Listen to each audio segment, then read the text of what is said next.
Muy buenos días, hermanos. Vamos a comenzar con la segunda lección de esta clase y estoy muy contento de estar aquí con ustedes, poder compartir este video a todos aquellos que no pudieron estar en la clase en vivo.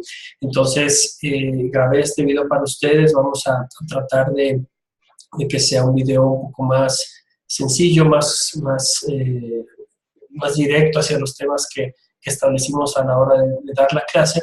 Y vamos a comenzar con el tema del día de hoy. Y es importante entender que cuando hablamos acerca del discipulado, y lo vimos la clase pasada, es importante entender que debemos de salirnos un poco del enfoque que nosotros tenemos en cuanto a lo que es el discipulado. Nosotros traemos nuestro contexto, nuestras ideas, y venimos cargando años en el cristianismo con todo esto, y empezamos nosotros a ser discípulos de cierta manera. Pero es importante que nosotros entendamos la manera en que el Señor Jesús veía lo que era el discipulado cuando les da esta ordenanza a sus discípulos. Entonces partiendo de esta idea, de este concepto, entonces nosotros vamos a entender un poco más lo que es el discípulo. Así que esta clase habla acerca de los orígenes del discipulado. Primero, es importante entender lo siguiente. Lo hayamos pensado o no, hayamos entendido esto no en algún momento, o nos haya quedado claro o no, todos hemos sido discípulos o todos hemos discipulado a otros. Porque normalmente encajonamos al discipulado o al ser discípulos solo en un ambiente cristiano, pero la realidad es que nosotros hemos sido discipulados por personas en otras áreas de nuestra vida. Por ejemplo, en el trabajo, cuando uno está siendo capacitado, de alguna manera está siendo discipulado para cumplir con cierta función. Nuestros padres normalmente son nuestros discípulos, o si tú ya tienes hijos, tus hijos son discípulos tuyos, tú eres como su maestro. Entonces, de alguna u otra manera, los mismos amigos, los abuelos han influenciado en nuestra vida para que ellos se conviertan en nuestros discipuladores o maestros y nosotros ser discípulos y nosotros en algún momento entonces hacer discípulos a otras personas. Entonces, este aspecto, este proceso, no solamente se lleva en un ambiente cristiano. Discipular simplemente es enseñar a otros lo que yo aprendí antes que ellos. Entonces, como maestro, yo de alguna manera soy el maestro y ustedes serían los discípulos. Y cuando ustedes den algo de lo que han aprendido, ya sea de esta clase o de cualquier otra, se convierten ustedes entonces ahora en maestros y tienen a sus propios discípulos. El asunto es que dentro del discipulado puede haber cosas buenas y cosas malas, que nos pueden ayudar entonces nosotros a hacer cosas buenas o cosas no tan buenas. Pensando en esto, que el discipulado puede darse de una manera correcta o incorrecta, es importante entender que dentro del discipulado cristiano, de igual manera se puede dar un discipulado correcto o se puede dar un discipulado incorrecto. O sea, si tú lo das de una manera correcta es porque te estás apegando a lo que la Biblia dice, mientras que si lo das de una manera incorrecta es porque seguramente no estás tomando en cuenta varios aspectos de lo que dice la Biblia acerca de lo que es el discipulado. Dice Bill Hull, en una de las citas que tengo aquí de su libro, desde los albores de vida en la tierra, las personas maduras enseñamos a los jóvenes. Transmitimos tanto el carácter como nuestro conocimiento a nuestros hijos, amigos y compañeros. Este concepto está en las Escrituras. El apóstol Pablo le dijo a Timoteo: retén la forma de las sanas palabras que de mí oíste, en la fe y amor que es en Cristo Jesús. Guarda el buen depósito por el Espíritu Santo que mora en vosotros. Entonces, Bill Hull nos está diciendo aquí que realmente el discipulado, esta forma de uno instruir a otro, no es algo nuevo, no es algo totalmente cristiano, pero que sí se ha utilizado dentro del cristianismo. Y el mismo apóstol Pablo lo expresa en esta segunda carta que le escribe a Timoteo, entendiendo con el contexto en que se escribe esta carta. Pablo sabía que le quedaba poco tiempo Y entonces le escribe a Timoteo, que se encontraba en la iglesia de Éfeso como pastor, y en esta carta, por así decirlo, una carta este, de despido, no, una carta en la que se está despidiendo el apóstol Pablo, le dice, ¿sabes qué? Timoteo, dentro de muchos consejos que le da, le dice, retén la forma de las sanas palabras que de mí oíste. O sea, lo que tú aprendiste de mí, retén esa enseñanza.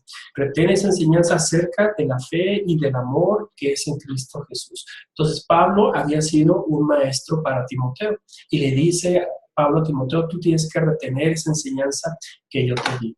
Como ya hemos visto en la clase anterior, se puede caer en el error de pensar que el discipulado es solo para nuevos creyentes. Esto ya lo hemos mencionado en diversas ocasiones, pero constantemente caemos en lo mismo. Encasillamos el discipulado en que solo es para los nuevos creyentes o solo es un programa para los líderes de iglesia o para los que quieren llegar a ser líderes de la iglesia.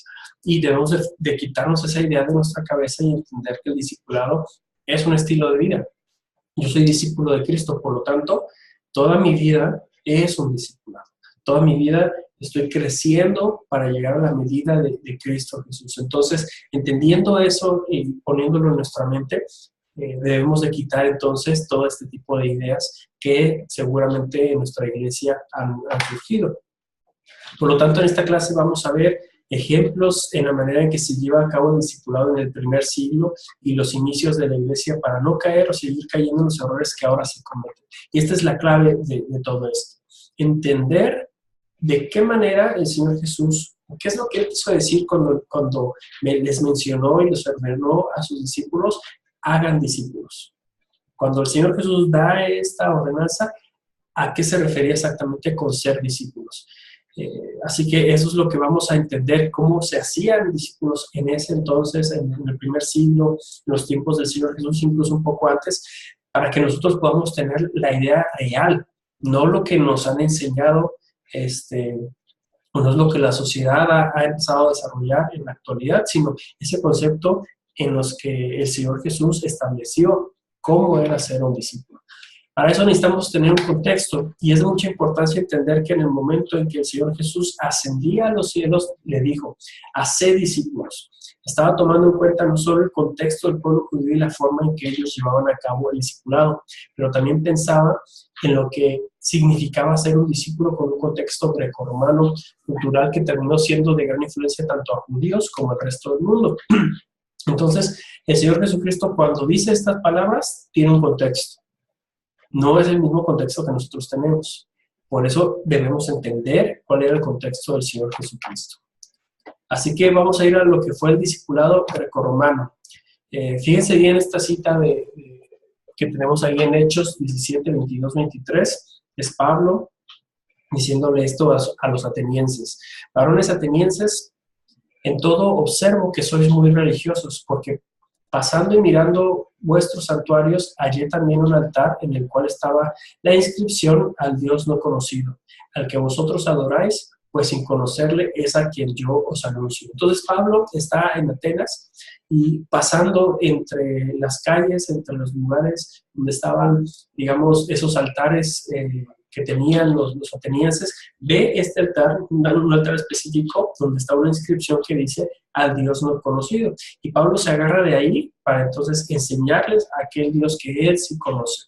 Lo interesante aquí y el enfoque que le queremos dar a este pasaje, aunque sabemos cuál era el enfoque del apóstol Pablo, es entender algo muy interesante que les dice el apóstol Pablo: observo que sois muy religiosos. Los griegos constantemente ellos transmitían sus filosofías mediante el discipulado.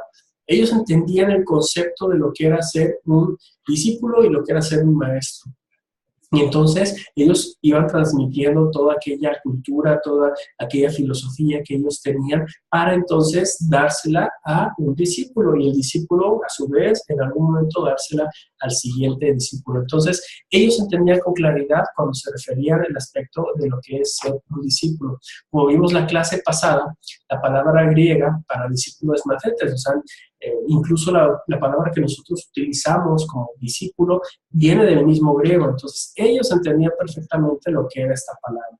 Y, perdón, y dentro del contexto griego significa una persona que sigue a su maestro. Ese era el significado, digamos, más general, con sus especificaciones obviamente, pero ese era el significado general.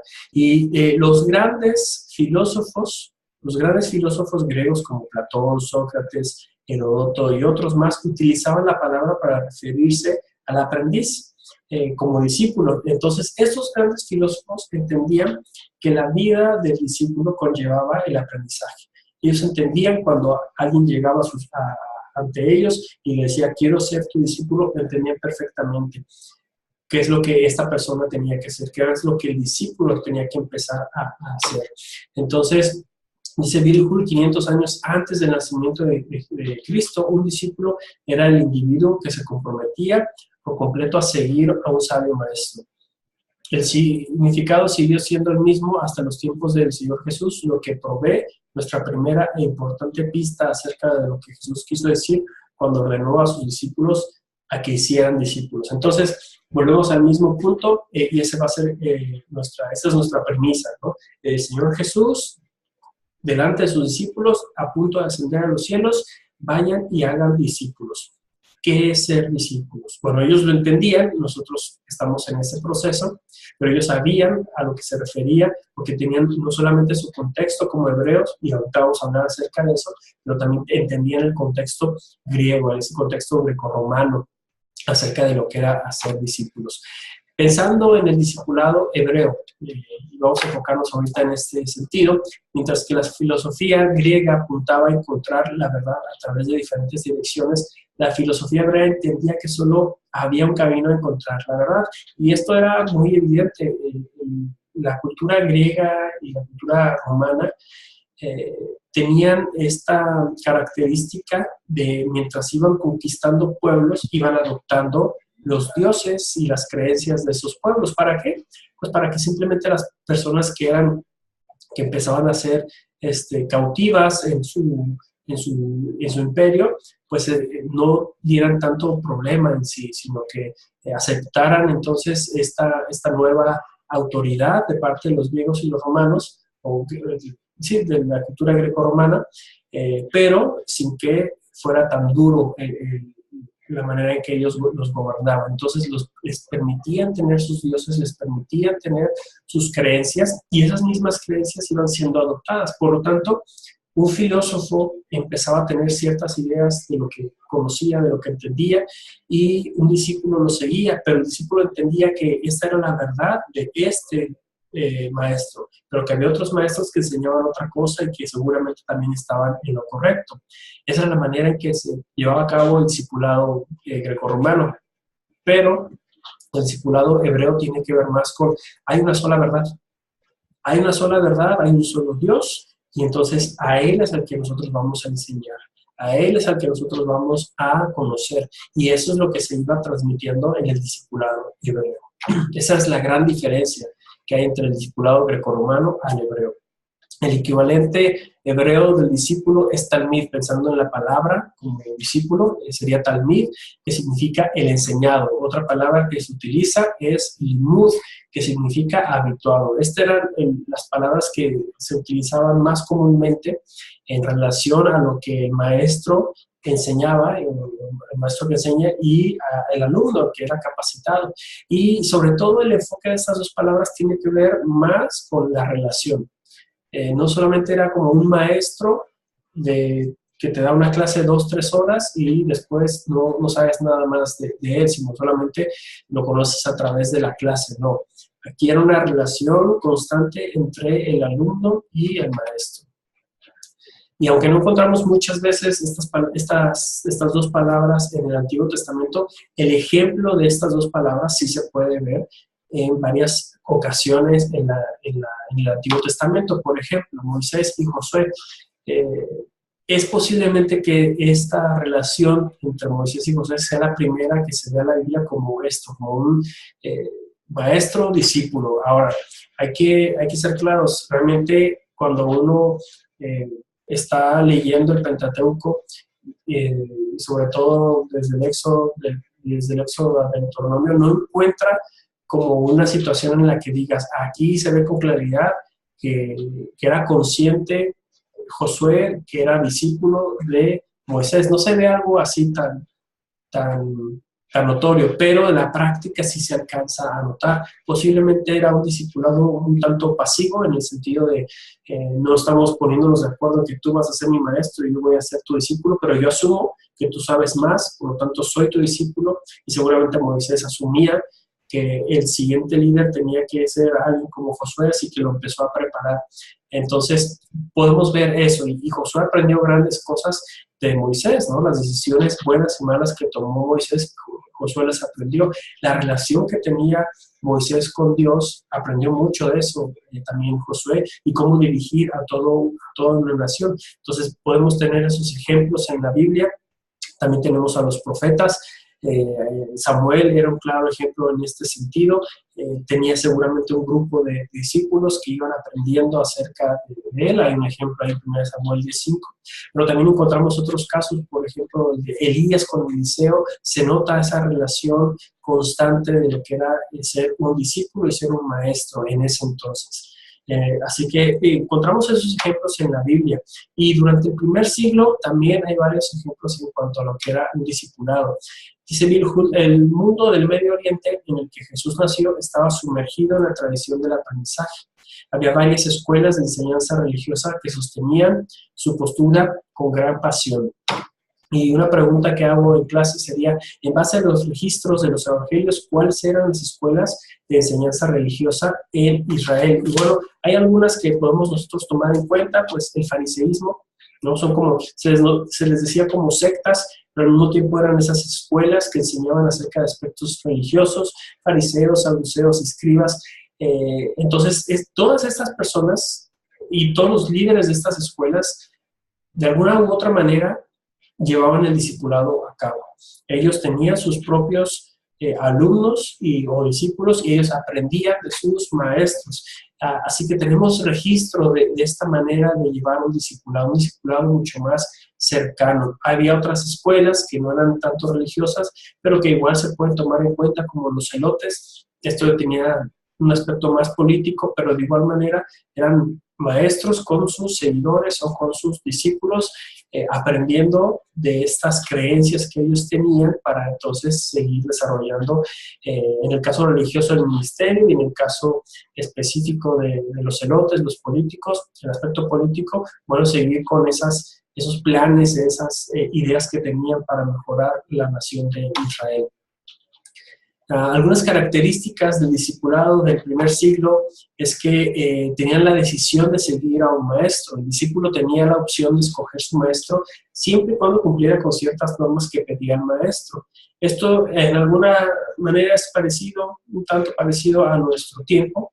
Si pensamos en las universidades, tú debes de cumplir con ciertos requisitos para poder entrar a la universidad, pero la diferencia quizá más grande es el compromiso. Porque una vez que estos alumnos, estos discípulos tomaban la decisión, el compromiso debería ser completo, en su totalidad. No podías decir un día sí y otro día no, sino simplemente entrabas a la escuela de este maestro o te hacías discípulo de este maestro y de ahí no te movías. Entonces, había bastante decisión en seguir a su maestro.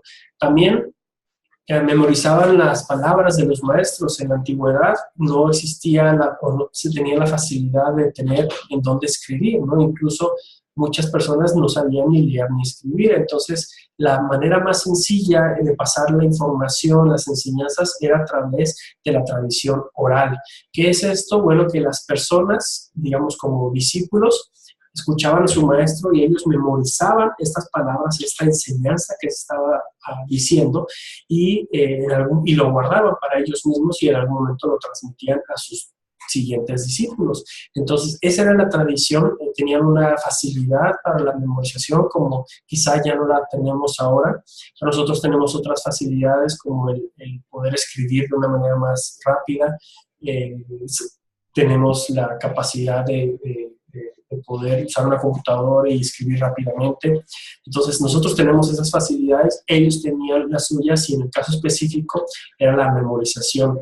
Así que esa es una característica importante del primer siglo.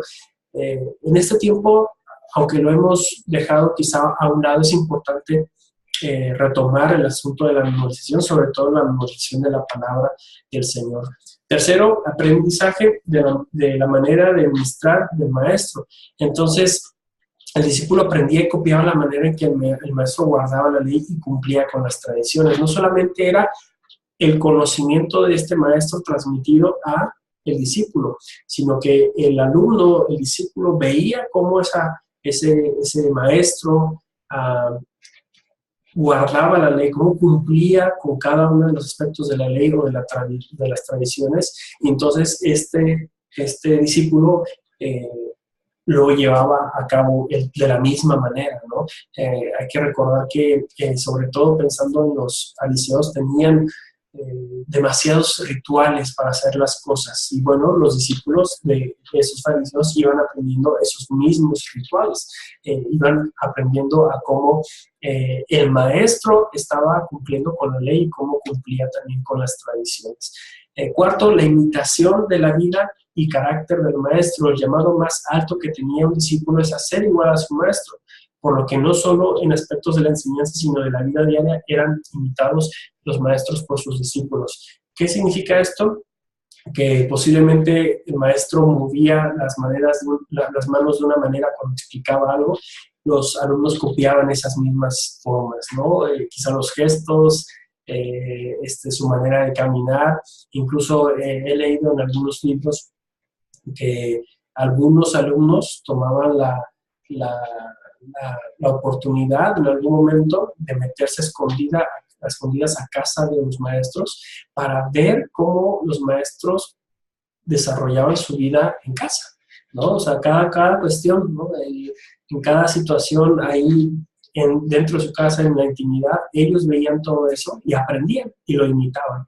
Entonces, esta situación de la imitación, lo que se llevaba a un extremo en ese entonces, es importante también para nosotros, porque si nosotros entendemos que somos discípulos del Señor Jesucristo, que debemos ser discípulos del Señor Jesús, entonces eso nos debería llevar a imitarlo.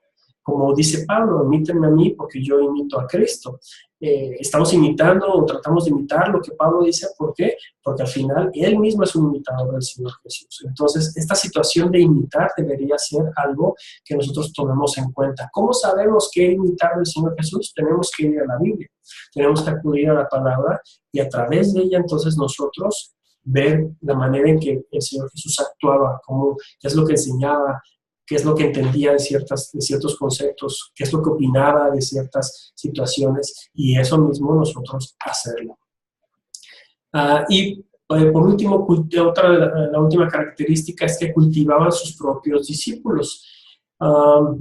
Si no estaba dentro del concepto, dentro de la cabeza del discípulo, que en algún momento tenía él que hacer discípulos, entonces no estaba siendo un discípulo adecuado. Y esta es una falla muy grande en muchas ocasiones en nuestro ministerio como maestros o como incluso siendo nosotros discípulos. Se nos olvida esta parte tan esencial. A veces cuando yo soy maestro y tengo un discípulo, cuando yo estoy discipulando a alguien, me enfoco más en ayudarle en su vida personal, en crecer, en ser mejor cristiano, y olvido la idea de que él en algún momento debe tener discípulos. Y ese momento no debe ser 10 años después, sino debe ser pronto. Entonces, esa parte como que a veces nos falla dentro del discipulado cristiano. Y quiero que lo entiendan desde esta perspectiva. O sea, los discípulos cuando escuchan al Señor Jesús decir, vayan y hagan discípulos, Ellos entendían esto que estoy explicando aquí. Ellos entendían que vayan y tengan una relación mucho más personal con personas que no me conocen y algo que me conozcan. Y enséñenles todas las cosas que yo les he enseñado a ustedes. Tengan esa relación constante con estas personas. Pero no solamente eso, sino enséñenles que esto mismo deben de transmitirlo a otros y hacer esa cadena de discípulos. Entonces, esta parte como que a veces nosotros la olvidamos, pero ellos lo tomaban mucho en cuenta. Ellos entendían este concepto de discipulado. Nosotros pues simplemente de alguna manera se ha diluido esa idea de lo que es ser un discípulo. Aunque no hay duda de que, bueno, ya pasando al discipulado del Señor Jesucristo, hay que entender varias cosas, que cuando el Señor Jesús dice estas palabras a sus discípulos, obviamente era dentro de este contexto que ya hemos mencionado, contexto grecorromano, contexto hebreo, los mismos profetas, ellos entendían todo esto y el Señor Jesús seguramente cuando dijo estas palabras tenía esto en mente. Pero había otra parte muy esencial y que seguramente los discípulos también la tomaron en cuenta cuando escucharon estas palabras. Y lo que ellos tomaron en cuenta es que el Señor Jesús, aunque mucho de lo que era un discípulo en ese entonces, Él lo hizo como maestro y enseñarles eso a sus discípulos, también es real que muchas de las cosas que Él enseñó eran totalmente nuevas, rompían paradigmas, esquemas y estructuras. Esa era la esencia del discipulado del Señor Jesucristo. Entonces, por ejemplo, el discipulado del Señor Jesús era único en cuanto a quienes Él eligió.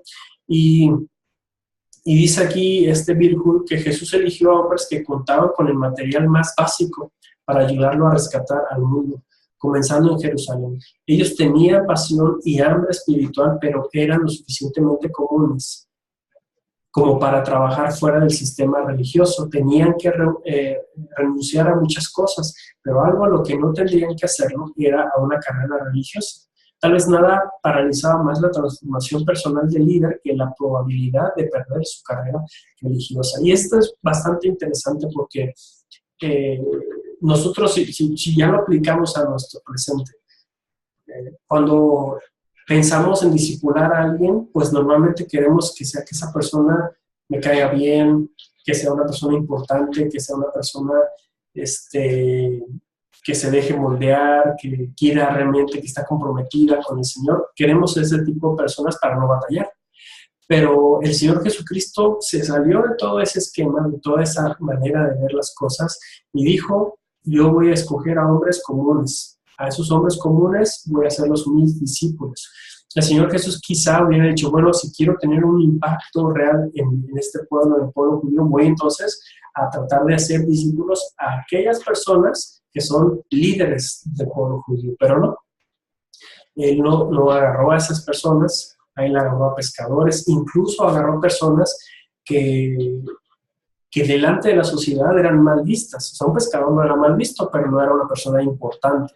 Pero ¿qué pasa con los recaudadores de impuestos? Esos sí eran personas realmente que no eran aceptadas por la sociedad. Y el Señor Jesús le dice a Mateo o Leví, dice, Leví, simplemente ven y sígueme. Y Leví dice la palabra que dejó todo lo que estaba haciendo, todo su trabajo, se levantó y lo siguió. Entonces, está rompiendo esquemas, ¿no? En ese sentido, el Señor Jesús en el primer siglo estaba rompiendo sus esquemas.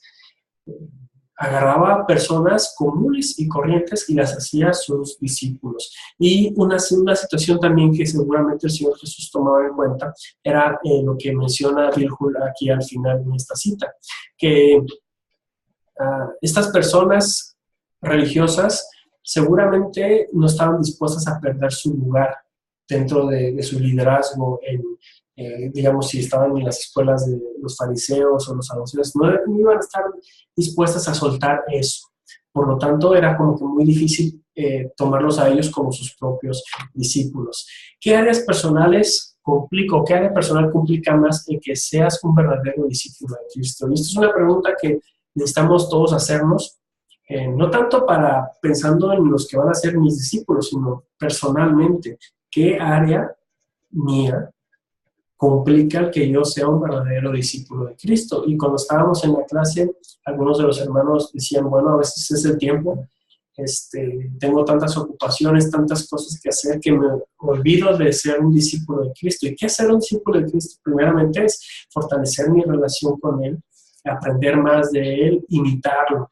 A veces se me olvida todo eso y me enfoco en otras áreas por el tiempo que tengo, ¿no? Otros dicen, bueno, como es un compromiso tan grande, a veces el trabajo no lo permite, ¿no?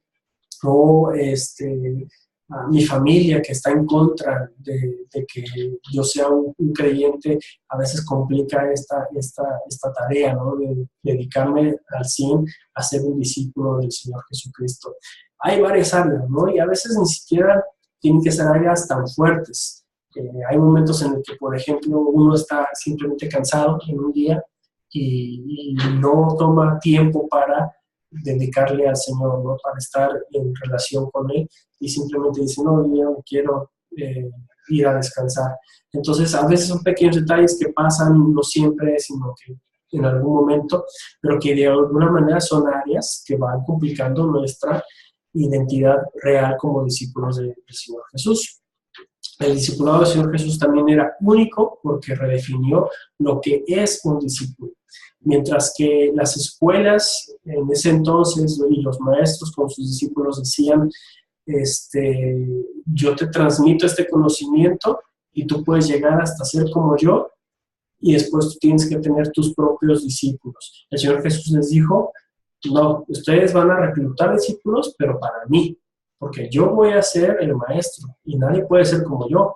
Entonces, esa es otra diferencia y este es algo que lo hacía único al discipulado del Señor Jesús. Cuando hacemos discípulos no es para que sean como nosotros ahora, es para que sean como el Señor Jesucristo. Esa es la idea general. Y muchas veces nosotros nos enfocamos en hacer discípulos para nosotros mismos, para alardear, para que vea la gente cuántos discípulos tenemos y decimos que son mis discípulos, cuando son realmente discípulos del Señor Jesucristo. También es único porque se basó en la amistad y en el respeto. Un discípulo de Cristo es quien ha decidido someterse al menos a otro bajo las condiciones apropiadas, a fin de llegar a ser como esa persona quien a su vez sigue a Cristo. Entonces, esta situación, esta relación entre amistad debería ser muy importante, porque muchas veces hacemos una separación y decimos, no, yo soy tu maestro, tú eres un discípulo nada más. Cuando la relación debería ser, yo te estoy tratando de ayudar para que no seas como yo realmente, sino que seas como el Señor Jesús. Y los dos estamos en ese proceso. Entonces, eso es importante entender, una relación de amistad y de respeto. Antes de pasar a esa pregunta que estaba en pantalla, me gustaría decir esto también. Es muy triste saber que dentro de nuestra iglesia el número de discípulos que está dispuestos a someterse de una manera sana a sus discipuladores es muy pequeño. Y esto es un problema de mucho tiempo y es un gran problema porque si un discípulo no está dispuesto a someterse, entonces no va a ser moldeado.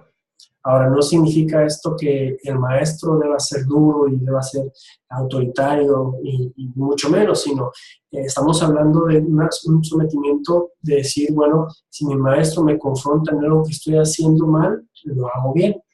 Es esa parte. Entonces, esto ya ha desaparecido mucho porque no estamos dispuestos, ¿no? El orgullo y el ego no nos han permitido ser personas transformadas. Y yo lo veo mucho en la iglesia. A veces el rango o el título del pastor no es lo suficientemente importante para una persona que ya tiene un doctorado en otra cosa, es un ingeniero, tantas cosas, ¿no?, que aprenden ellos y ven los estudios del pastor como algo insignificante, ¿no?, como algo menor. Entonces es difícil que ellos se sometan a la autoridad del pastor, se sometan a ser discipulados por el pastor, cuando debería ser lo contrario. Entonces es una lástima esta parte, pero nosotros podemos aprender. Posiblemente incluso nosotros somos así, somos orgullosos y el ego no nos ha permitido que nuestras autoridades, nuestros maestros, trabajen para que seamos moldeados a la imagen de Cristo. O hemos estado en ocasiones en las que nuestros discípulos actúan con mucho orgullo, con mucho ego, pero hay que entender esta situación, hay que hay que procesarla de una manera adecuada y ver cómo podemos solucionar ese problema. Entonces llegamos a la pregunta, ¿es común esta clase de discipulado en la actualidad? Un discipulado donde hay sometimiento, donde hay una relación muy cercana entre el discípulo y el maestro, una relación en donde, un discipulado en donde se apunta siempre a ser como Cristo, un discipulado en donde el discípulo entiende que debe de hacer en algún punto, en algún momento, discípulos. Es algo que se ve en la realidad, en nuestra actualidad, y creo que en general podríamos decir que no es algo que se ve así, porque volvemos al mismo punto de inicio. Cuando nosotros leemos Mateo 28, versículos 18 al 20, ese mandato del Señor Jesús lo vemos ya desde nuestro contexto, ¿no? Desde nuestro trasfondo, desde lo que la Iglesia nos ha enseñado a lo que debe ser un discípulo. Y nos olvidamos en el punto, en el momento en el que el Señor lo enseña. ¿Cuál era ese contexto? ¿Cuáles eran esas situaciones? ¿Cuál era esa manera de ver las cosas? ¿Cómo los apóstoles entendieron de lo que era un discípulo? ¿Cómo el Señor Jesús, qué es lo que el Señor Jesús entendía de lo que era un discípulo? Olvidamos esa parte, y esa parte nos ha llevado a lo que estamos haciendo ahora. Un discipulado posiblemente no muy efectivo. Por lo tanto, debemos de ir a los orígenes, partir de las raíces, de esas bases que se estructuraron en el Nuevo Testamento, y ahí, y en base a eso, entonces, evaluar qué es lo que sí está funcionando de nuestro discipulado y qué no está funcionando, qué está trabajando de manera adecuada y qué no, qué es lo que debemos de quitar, o si a lo mejor tenemos que quitar todo, pues lo quitamos todo y vemos cómo a partir de la Biblia se estipula lo que es un discipulado. Entonces, esto es básicamente lo que el día de hoy teníamos para esta clase. Espero que haya sido algo importante para ustedes, es trascendental que entendamos los orígenes para que entonces nuestro discipulado sea efectivo. Así que, hermanos, eso es todo de la clase, solamente algunas aclaraciones importantes. El foro se cierra este viernes, por lo tanto, suban ya, participen en el foro para que no se queden sin esa nota que es tan importante. La otra sería una recomendación. Tengo aquí un libro que se llama 12 hombres comunes y corrientes de John MacArthur. Es un libro muy bueno que habla acerca de cómo el Señor Jesús llamó a sus 12 discípulos y cómo ellos aprendieron acerca del discipulado. Entonces, ahí está esta información. Espero que haya sido muy útil. Nos vemos el próximo jueves en nuestra siguiente clase y pues que Dios les bendiga mucho, hermanos.